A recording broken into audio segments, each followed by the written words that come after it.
Hello, my little cherubs. This is Barbarian for the Commodore 64. This was released in 1988, just under a tenner, or just under £15 if you got the disc. It was re-released as a budget game. Yes, a kicks legend. Presumably because anyone who plays it for more than 5 minutes kicks it in the bin. Taste my sword, evil frog of doom! Or something like that. Basically, there are no actual controls in this. There's that little thing flying around the screen. You have to move it onto one of the icons at the bottom of the screen, and they all make the Barbarian do different things. Within the bounds of decency, obviously. For example, if you want him to walk to the right or left, you have to put the little cross on the screen, then press the forward button, and he walks to it. If you want to use the sword, you have to put the little cross on the sword icon. You get the idea. There seems to be a little demon up there throwing hot cross buns at you or something. And I've no idea what the reasoning behind this control system was. It just makes the game really fiddly and awkward. See, this is what I mean. It's really fiddly. I'm constantly having to try and get that icon onto the right thing as soon as possible.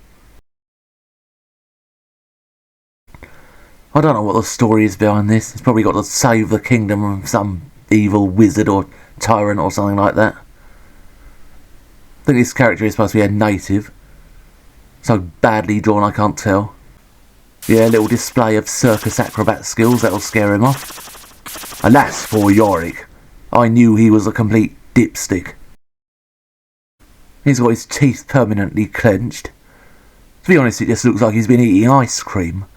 Either that or he's a special friend of Bill Clinton.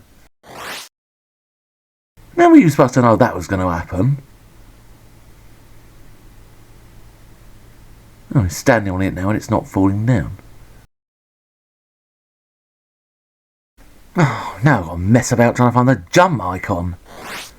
This would work a lot better if it just had ordinary controls. I don't quite what anyone was thinking with this. You will spend a lot of time faffing about with this, and it really slows the pace of the game down. What sort of a flipping feeble jump was that? He's supposed to be a big, strong barbarian. I bet he throws a rounders ball like a sissy as well. Or when they're playing rugby, he blubs when anyone tackles him. You have failed in your quest and your life is forfeit. Because of you, the kingdom is doomed. Yo, why don't you get off your ass and do something then, you lazy sod? Sat there in your flipping robes and your fancy bloody crown. Idle git. And again, you've got to mess about trying to find the right icon. You need to position that cross in the right place and then press the icon and you'll walk up to it. Oh.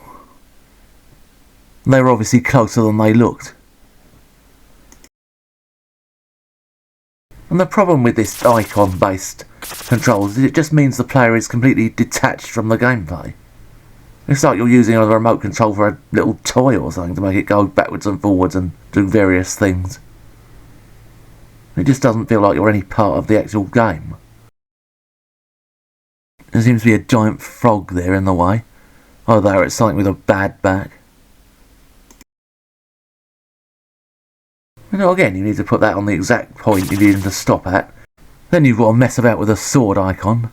I think there's a bow and arrow. I don't know whether you get that at the beginning or later on. I think this game was on the Amiga as well. I mean, the Amiga version looked a lot better. I've never actually played it, but from what I've read about it, it had the same sort of problems. And I don't know whether there's any way actually past the killer signposts of death or whatever they're supposed to be. To be quite honest, even without this dodgy control system, this would be a boring game. Just wander about, get killed by the odd dodgy looking enemy. There's nothing interesting to look at, there's more or less no sound. It just feels completely empty. It gets repetitive really quickly. There's just not a lot to do. 10 quid back in the 1980s is an absolute rip-off. Even as a budget game, this isn't worth it.